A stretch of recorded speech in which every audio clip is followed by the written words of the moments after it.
था उल्टा पुल्टा स्कीम। और उसके बाद मैंने एक क्लैरिफिकेशन सरकार का और दिया था कि ये उत्तर प्रदेश स्टेट पर फोकस है। UPS unified pension scheme is equal to Uttar Pradesh state, ये उनका फोकस उधर ही है। क्योंकि क्योंकि दिल्ली में जब भी कर्मचारी कूच करते हैं तो उनमें 90%, 80% जो संख्या होती है वो उत्तर प्रदेश से होती है।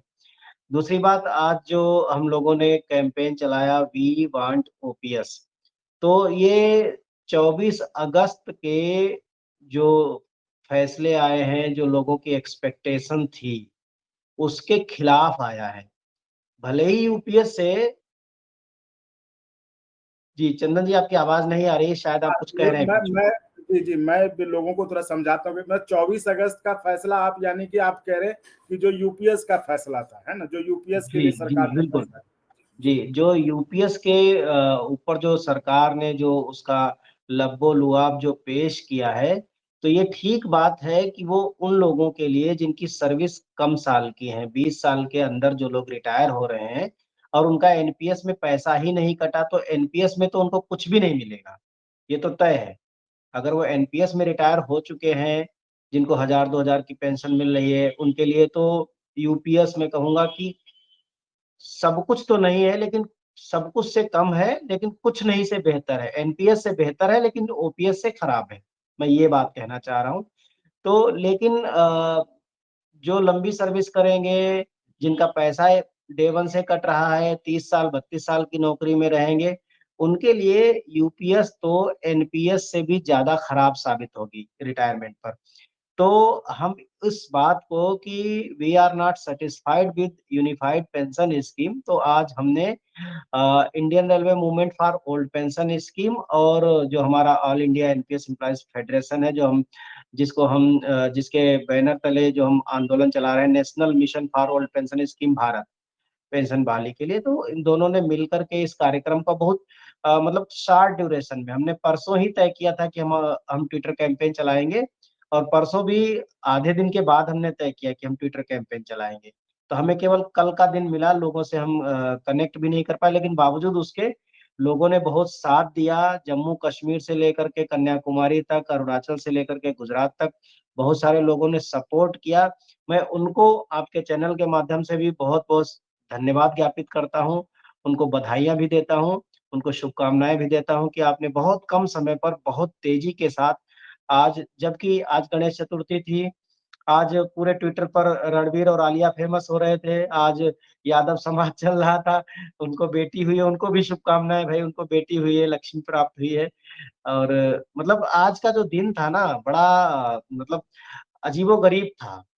लखनऊ में एक बिल्डिंग क्रैश हो गई थी, वो भी ट्रेंडिंग में था। बावजूद इसके हमारा मुद्दा बहुत कम समय पर टॉप ट्रेंड पे आया।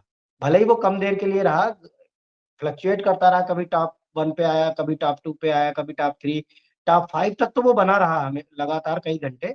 लेकिन ट्रेंडिंग में नंबर 1 पर बहुत देर तक कोई भी आज मुद्दा टिका नहीं, क्योंकि बहुत सारे मुद्दे चल रहे थे। लेकिन ऐसी परिस्थिति में कर्मचारियों ने एकजुटता दिखाई, मैं सबको धन्यवाद ज्ञापित करता हूँ, सबको बधाई देता हूँ आपके चैनल के माध्यम से। और भारत सरकार तक जो हमें संदेश भेजना था, उसमें भी हम सफल हुए। हाँ, आज हमने केवल और केवल माननीय प्रधानमंत्री जी को टैग किया था, क्योंकि 24 अगस्त को प्रधानमंत्री जी ने ही जेसीएम के सदस्यों को बुला करके शाम को जो प्रेस वार्ता हुई थी, जिसमें टीवी सोमनाथन जी आए थे, तो वो ऑन बिहाफ ऑफ प्रधानमंत्री जी ही थे। तो आज का टारगेट हमारा उनको ही था कि उनको हम टैग करें, उनको हमने टैग किया और उनसे ये अपील की कि हमें भैया, ये 20 साल में आपने ये जो 15 संशोधन किए किसी काम के नहीं है, अब एक 16वां संशोधन और कर दो, वो एनपीएस को ओपीएस में कन्वर्ट कर दो, वो वाला संशोधन कर दो, सारे लोग खुश हो जाएंगे एक ही बार में।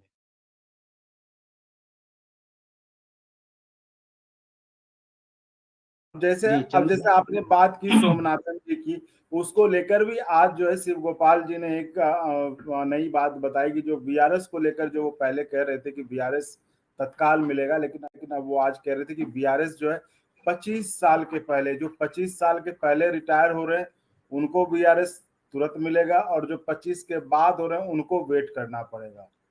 जी चंदन जी, बहुत बहुत ये टेक्निकल शब्द है, समझिएगा। हम्म। टीवी सोमनाथन जी ने साफ तौर पर कहा है कि वीआरएस केवल 25 साल की नौकरी से पहले नहीं, अच्छा। वीआरएस का मतलब होता है आप अपनी इच्छा से सेवानिवृत्ति ले रहे हैं। तो हम्म। उस वाले मसले में सरकार ने एक कंडीशन लगाई है कि 25 साल की अनिवार्य नौकरी चाहिए। तो अगर हम्म। आपकी 25 साल की नौकरी नहीं हो रही है तो आपको वीआरएस मिल ही नहीं सकता, क्योंकि ये वॉलंटरी है। हम्म।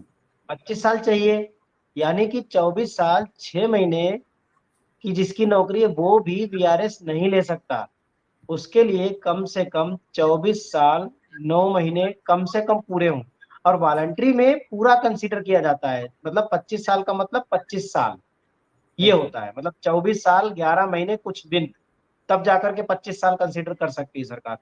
तो अच्छा। दूसरी बात, टीवी सोमनाथन जी ने उसमें बड़े साफ तौर से कहा है, अगर आप 24 तारीख को जो हम्म। उन्होंने प्रेस कॉन्फ्रेंस की है, जो स्पीच दिया है, उन्होंने क्वेश्चंस के जवाब में कहा है कि हम 25 साल से पहले पहली बात तो वीआरएस किसी को नहीं देंगे। पहले ये हम्म। 20 साल की नौकरी के बाद आप वीआरएस ले सकते थे, अब उन्होंने उसको बढ़ा के 25 साल कर दिया है। और अगले सवाल के जवाब में बड़ा क्लियर कट कहा है उन्होंने कि वीआरएस तो ले लेगा 25 के बाद, लेकिन पेंशन स्टार्ट होगी सुपर एनुएशन से। अब सुपर एनुएशन का मतलब समझिए, हम्म। मतलब आप जिस भी डिपार्टमेंट में नौकरी करते हैं, मान ठीक है। लीजिए मान लीजिए आप उत्तर प्रदेश के प्राथमिक डिपार्टमेंट में, जो बेसिक जिसको कहते हैं यूपी बेसिक, तो यूपी हम्म। बेसिक डिपार्टमेंट में अगर आप नौकरी करते हैं तो आप रिटायर, आपका जो सुपर एनुएशन होगा वो आपकी 62 साल एज होगी। ठीक है। दूसरी जगह नौकरी करते हैं तो आपकी रिटायरमेंट एज होगी 60 साल। पुलिस में नौकरी करते हैं तो अभी सुनने में आया था कि पुलिस का रिटायरमेंट 58 साल पे करने जा रही है सरकार, कर या शायद कर दिया है 58 साल। या ठीक मान है। लीजिए आप किसी यूनिवर्सिटी में प्रोफेसर हैं, तो वहां आपकी रिटायरमेंट एज है 65 ईयर्स।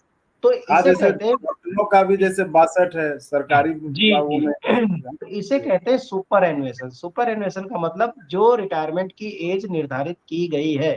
तो इसका मतलब 25 साल में अगर आप नौकरी में आए थे तो 25 साल पूरे करने के बाद आप हुए 50 साल के।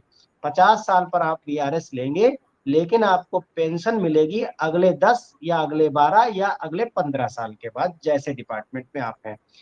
तो ये है वीआरएस। और अगर 25 साल की नौकरी से पहले आप रिटायर होते हैं, इसका मतलब आप अगर आए हैं 35 साल की उम्र में, हम्म। तो आप ठीक 25 साल में रिटायर हो जाएंगे, क्योंकि आप 60 साल के हो जाएंगे। या मान लीजिए आप 36-37 साल की उम्र में नौकरी में आए हैं, तो आप केवल 22-23-24 साल के अंदर अंदर आप रिटायर हो जाएंगे। तो ये है सुपर एनुएशन। सुपर एनुएशन में अब आपकी कितनी पेंशन बनेगी इसको समझिए। 25 साल में बनती है 50%, तो 22 साल में कितने बनेगी, फार्मूला लगा दीजिए, सिंपल मैथ है, वो लगा दीजिए, उतनी उतनी पेंशन बनेगी।